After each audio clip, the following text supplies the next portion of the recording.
బాజీ గారు. సో అది సార్, ఆ, నాకు ఒక బేసిక్ డౌట్ వచ్చింది. 2014-19 మధ్య కూడా జగన్మోహన్ రెడ్డి గారు ప్రతిపక్ష నేతే. అప్పుడు మరి అప్పుడు ఇదే కూటమి ప్రభుత్వం ఉంది, లేకపోతే టీడీపీ నాయకత్వంలో.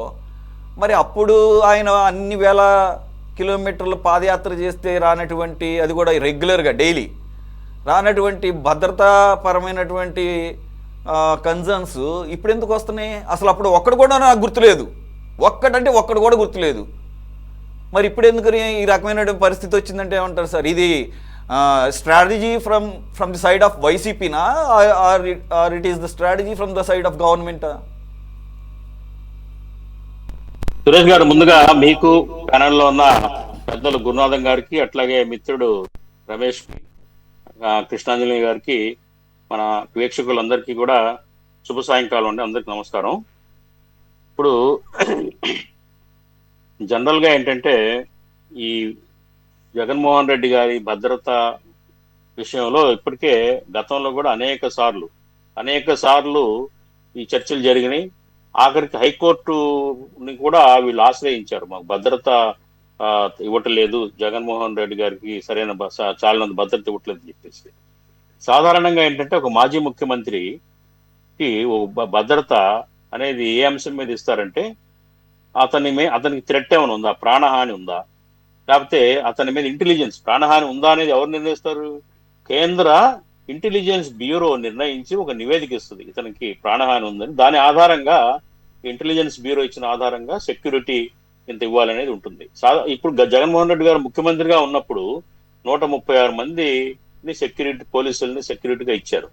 అట్లాగే అన్ని ముఖ్యమంత్రికి ఉండాల్సిన టోటల్ వ్యవస్థ అంతా కూడా ఉండేది.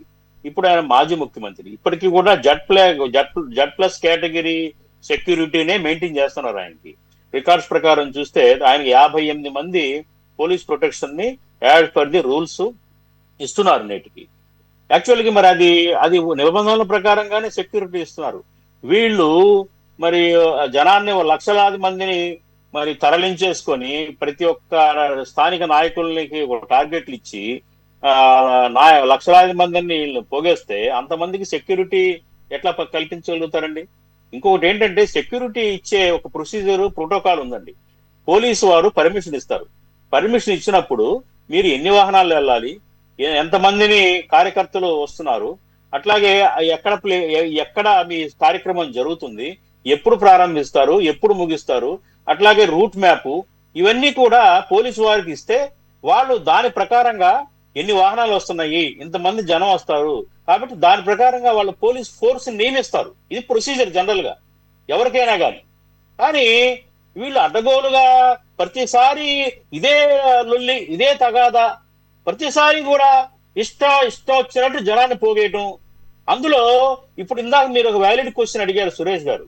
2019కి ముందు జగన్మోహన్ రెడ్డి గారు ప్రతిపక్షంగా ఉన్నప్పుడు అప్పుడున్న పరిస్థితి వేరు. ఆనాడు వైసీపీ కార్యకర్తలు కానివ్వండి, వైసీపీ నాయకుల్లో ఒక రకమైన ఒక క్రమశిక్షణ ఉండేది, పొలిటికల్ క్రమశిక్షణ ఉండేది.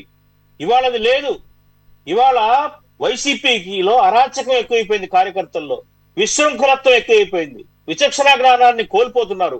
అక్కడ హాజరయ్యే కార్యకర్తలు సగానికి పైగా మంది మాదక ద్రవ్యాలు, మందు గాని, గంజాయి గాని, ఇంకోటి గాని సేవించి మరీ ఎగురుతున్నారు.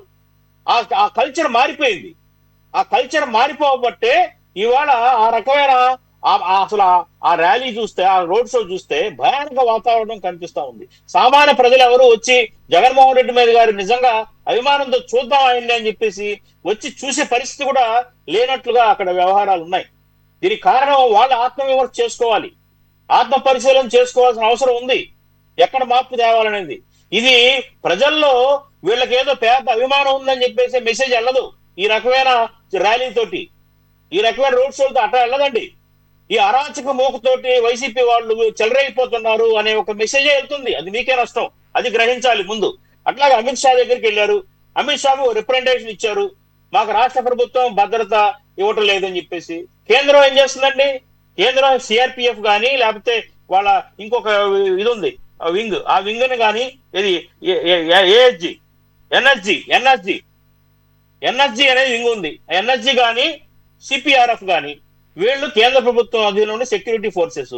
వీళ్ళని ఏమైనా ఇవ్వమని అడిగారా? వీళ్ళు వెళ్ళి అడిగారండి? అడిగితే వాళ్ళు మళ్ళీ ఇంటెలిజెన్స్ బ్యూరో తోటి చెక్ చేయిస్తారు ఈయనకి థ్రెట్ ఉందా అని చెప్పేసి.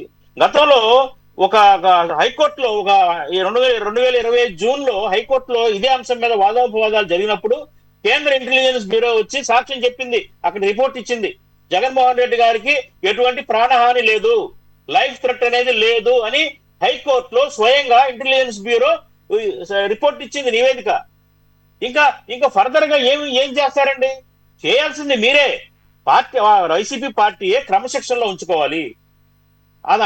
ఇట్లాంటి అరాచకాలు కానీ ప్రాణ నష్టాలు కానీ లేకపోతే ఈ హాజరైన వాళ్ళకి మరి దెబ్బలు తగలటం కానీ ఇలాంటివి లేకుండా జాగ్రత్త పడాల్సిన బాధ్యత ఆ కార్యక్రమాన్ని నిర్వహించే పార్టీనే కానీ ప్రభుత్వంలో పోలీసులతో కేంద్రాలతో ఎట్లా అవుతుంది? కాదు కదా. మీకు ఎంతవరకు ఇస్తారో అంతవరకు ఇస్తారు ప్రొటెక్షన్. ఆ రకంగా కూడా ఇవ్వకపోతే అప్పుడు రాష్ట్ర ప్రభుత్వం తప్పు, అది కూడా ఇవ్వకపోతే రాష్ట్ర ప్రభుత్వాన్ని నిందించాలి. కానీ అక్కడ పరిమితికి మించి మీకు పర్మిషన్ ఇచ్చిన దానికంటే మించి మీరు జన సమీకరణ చేసి అక్కడ అరాచక నృత్యాలు కరాళ నృత్యాలు చేస్తా ఉంటే ఎట్లా ఇస్తారండి?